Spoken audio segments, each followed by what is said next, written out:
Satuan Reserse Narkoba Polres Tulungagung, Jawa Timur menggelar konferensi pers ungkap kasus narkoba dalam operasi Pekat atau Penyakit Masyarakat Semeru 2025. Acara ini berlangsung di halaman Mapolres pada Jumat 21 Maret 2025.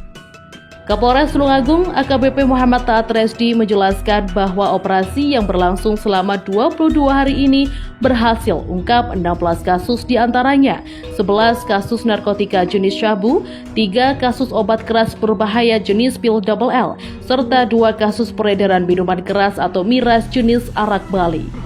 Dari total 16 kasus tersebut, polisi berhasil mengamankan 25 tersangka yang terdiri dari 22 laki-laki dan 3 perempuan, dan 9 diantaranya merupakan residivis yang pernah terlibat dalam kasus serupa. Selain menangkap para tersangka, polisi juga berhasil menyita berbagai barang bukti, diantaranya sabu seberat 119,86 gram, pil double L sebanyak 25.740 butir, dan miras jenis arak Bali sebanyak 384 botol berukuran 600 ml.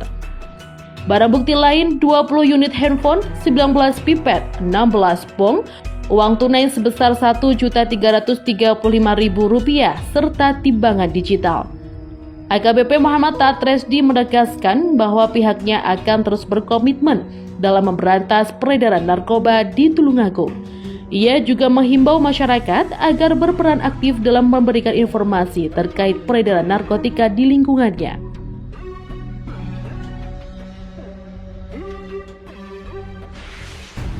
Kalau kita rata-rata kan satu minggu itu Satres Narkoba Polres Tulungagung itu berhasil menangkap 2 pengedar.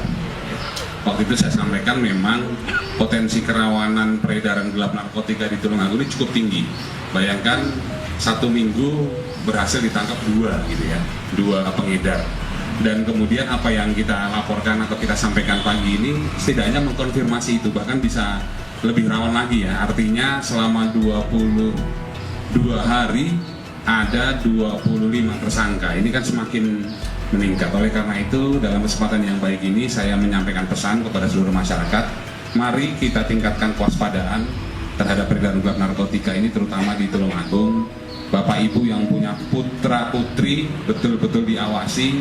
Demikian juga saya mohon kepada pendidik, guru, tokoh agama, tokoh masyarakat, kiai dan seterusnya, mari kita bersama-sama bergandengan tangan untuk mencegah atau menanggulangi peredaran gelap narkotika di Tulungagung yang kalau berdasarkan data ini cukup membahayakan, dan ini menjadi kewaspadaan kita bersama ya.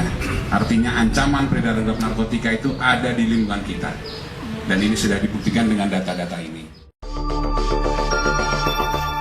Sementara itu, Kasat Res Narkoba Polres Tulungagung Ibtu Yudhistira menjelaskan bahwa para pengedar sabu umumnya menggunakan modus operandi sistem ranjau.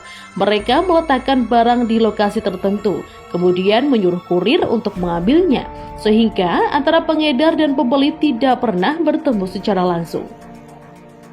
Jadi rekan-rekan sekalian, kami menambahkan untuk modus operandi yang dilakukan oleh para pelaku, yakni menerima narkoba dari bandar dengan sistem ranjau, lalu sabu tersebut dibagi sesuai dengan pesanan para pembeli. Kemudian pelaku menunggu perintah untuk mengambil sabu itu pada tempat yang telah disepakati sebelumnya. Kemudian setiap adanya peredaran sabu, pelaku mendapatkan upah untuk pengambilan dan pembayarannya ditransfer melalui. Atas perbuatan tersangka dijebloskan di sel tahanan lapas kelas 2B Tulungagung dan dijerat pasal 114 ayat 1 Undang-Undang RI nomor 35 tahun 2009 tentang narkotika dengan ancaman dipidana paling singkat 5 tahun dan paling lama 20 tahun penjara. Kapolres Taat Resdi berharap dengan adanya pengungkapan kasus tersebut masyarakat semakin waspada terhadap bahaya narkoba serta membantu kepolisian dalam memerangi peredarannya di wilayah Kabupaten Tulungagung. Dari Tulungagung, Jawa Timur, Syahrul Syahputra melaporkan.